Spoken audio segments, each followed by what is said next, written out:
শুক্রবার 22 নভেম্বর সকালে বামনডাঙ্গার রামদেব গ্রামে জাহাঙ্গীর আলম জিন্নাহর বাড়িতে ওই বাছুরটির জন্ম হয়।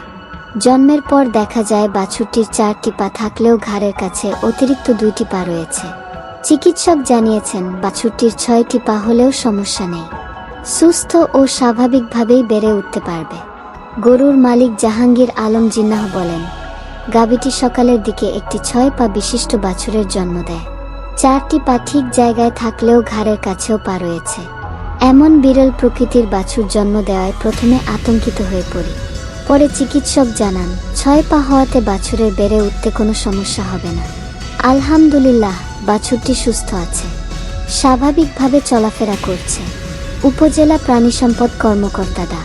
বিপ্লব কুমার দে বলেন, এমন ঘটনা খুবই বিরল, এটা সচরাচর ঘটে না। তবে আশা করা যাচ্ছে 6 পা হলেও বাছুরটির কোনো সমস্যা হবে না। গাইবান্ধার সুন্দরগঞ্জে জন্ম হয়েছে 6 পা বিশিষ্ট একটি বাছুরের।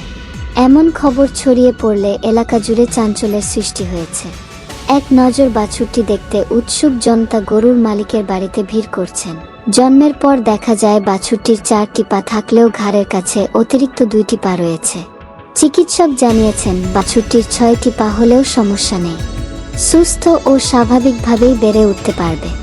গরুর মালিক জাহাঙ্গীর আলম জিন্নাহ বলেন, গাভীটি সকালের দিকে একটি 6 পা বিশিষ্ট বাছুরের জন্ম দেয়।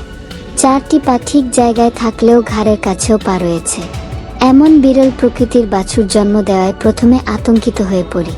পরে চিকিৎসক জানান 6 পা হওয়াতে বাছুরের বেড়ে উঠতে কোনো সমস্যা হবে না।